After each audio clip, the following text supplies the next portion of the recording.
stick with the ongoing trade war, and the United States has launched new investigations into high-tech and pharmaceutical imports, signalling more potential tariffs as President Trump doubles down on reshaping global trade. Commerce Secretary Howard Lutnick confirmed that probes are now underway into the national security risks posed by foreign semiconductors and drug imports. These moves could lead to steep new tariffs. The announcement follows rising tensions with China, where tit-for-tat tariffs have already reached as high as 145% on some goods. China responded with its own tariffs of up to 125%, escalating the standoff. President Trump insists the tariffs will bring critical manufacturing back to the United States, with his administration saying it's moving on Trump time, meaning fast.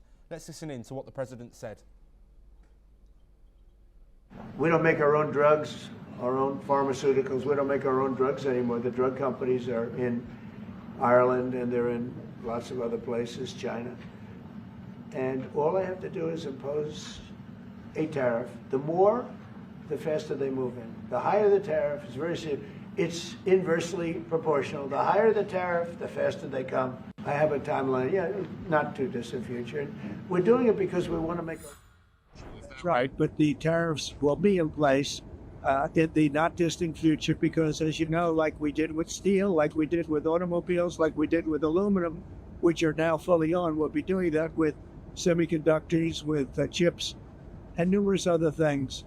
And that'll take place in the very near future. And it'll happen very fast. It'll all happen very fast. You don't rate the semiconductor tariff? I'm going to be announcing it. Markets reacted with cautious optimism. Wall Street edged up and gains were seen in Asia and Europe. But the uncertainty remains, especially as exemptions announced late on Friday on smartphones and chips may only be temporary. Despite the hardline stance, Trump hinted at some flexibility, suggesting he might ease tariffs on auto imports, saying, "I don't want to hurt anybody." This comes as South Korea announced it will inject an additional $4.9 billion into its semiconductor industry to help cushion the blow from possible US tariffs and strengthen its global competitiveness. The finance ministry cited growing uncertainty from President Donald Trump's proposed 25% tariffs, which could significantly impact South Korea's critical chip and auto exports. All eyes are on what happens next in this global economic tug of war. We now head to Europe, and a Ukrainian drone attack on Russia's Kursk city has killed an 85-year-old woman and injured 9 others, according to regional authorities. The strike, which sparked fires in several buildings, including an apartment block, also damaged an ambulance garage.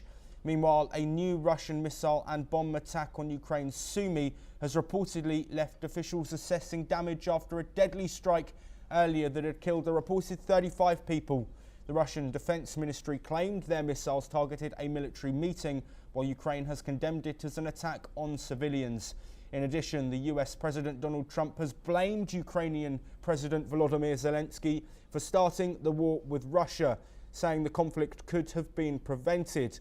He also blamed Russian President Vladimir Putin and his predecessor Joe Biden. US President Donald Trump's special envoy said that Russian President Vladimir Putin was open to a permanent peace deal with Ukraine. In an interview, Witkoff said that he sees a peace deal emerging. These comments came in right after high-level talks seeking to end the more than 3-year war. Trump has been pressing Moscow and Kyiv to agree to a ceasefire. However, his administration has failed to extract any major concessions from the Russians, despite repeated negotiations.